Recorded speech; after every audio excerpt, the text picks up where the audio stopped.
What do cereal, pasta, and bread have in common?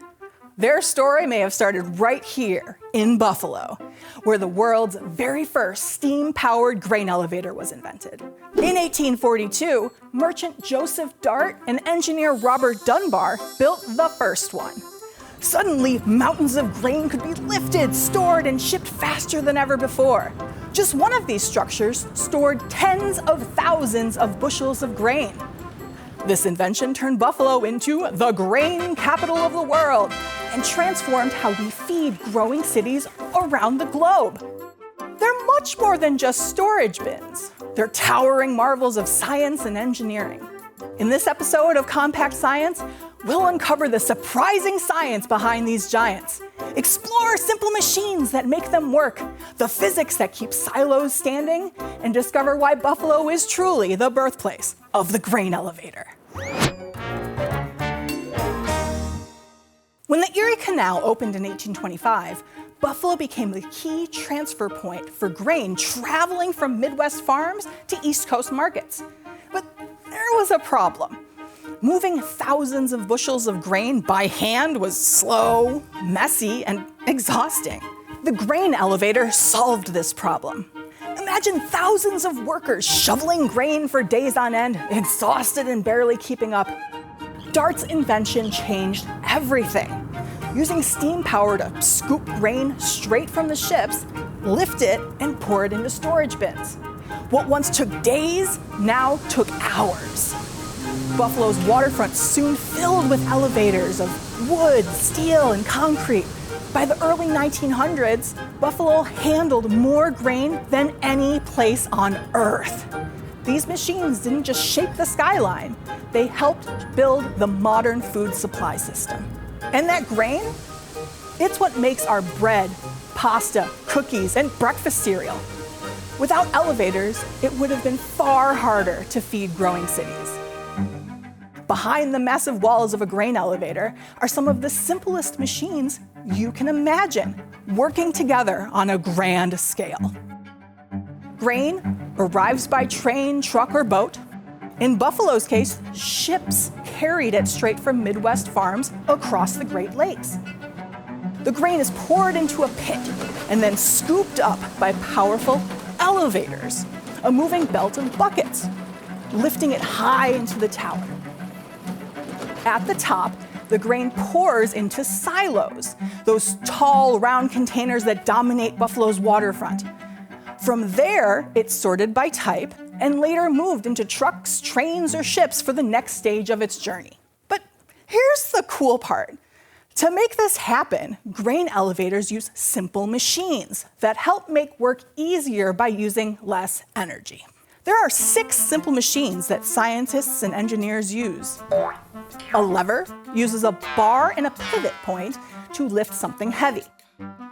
In elevators, levers are part of the scoop systems that first hoist grain out of the pit. Imagine trying to lift a big bag of grain. It's heavy, right? But if you use a lever, you can lift that heavy bag with less effort. Pulleys change the direction of force using a wheel and a rope. Pulleys help carry grain high into the tower, sometimes 100 feet or more. Wheel and axle systems help objects move smoothly and with less effort. In a grain elevator, wheel and axle systems help move grain along conveyor belts. Without them, hauling grain across long distances would take huge amounts of energy. An inclined plane is a flat surface that's tilted at an angle. So instead of lifting it straight up, inclined planes let gravity do the work. Inside elevators, grain slides from one level to another smoothly. Think of it like a slide on a playground. It's much easier to move grain up a slope or down a ramp than to lift it straight up. A screw turns rotational motion into movement. Inside augers, this spiral design pushes grain through tubes, up, down, or sideways. A wedge is a simple machine with a pointed edge that can split or separate things. Wedges can split clumps or block grain from spilling. Combined, these simple machines form one of history's most important complex machines, the grain elevator. Now let's look at the structure itself. Silos may look like simple tubes, but the physics inside is fascinating. You'd think that filling a silo with grain would crush the bottom with pressure, but let's do an experiment to test that out. So I've got my silo, or a cylinder, and a balloon. So if I were to push on the balloon, what happens to it? It starts to flatten out a little bit. If I kept going though, what would happen? It'd probably pop, but let's see what happens when I put I guess my grain elevator on top of it. So, add some grain. Sweet popping corn. Oh, let's keep going.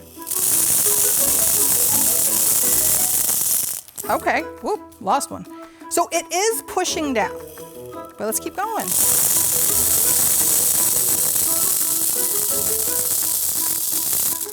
So you see it's bulging quite a bit, and that's from the pressure of the grain pushing down on it.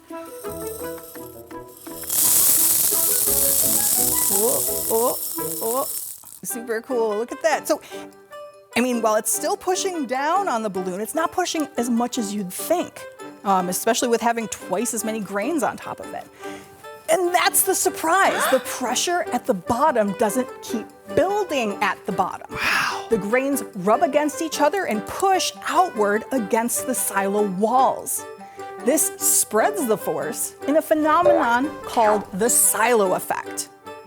Over a century ago, German scientist H.A. Janssen discovered that grain behaves like both a solid and a fluid, pressing down and sideways. That insight changed how silos were designed, making them stronger and safer around the world. From the outside, they look like simple towers. Inside, the physics of thousands of tons of grain is always at work, balancing strength and collapse. So the next time you eat a bowl of cereal or a slice of bread, remember, behind every bite is Buffalo's big idea. Grain elevators powered by simple machines and surprising physics.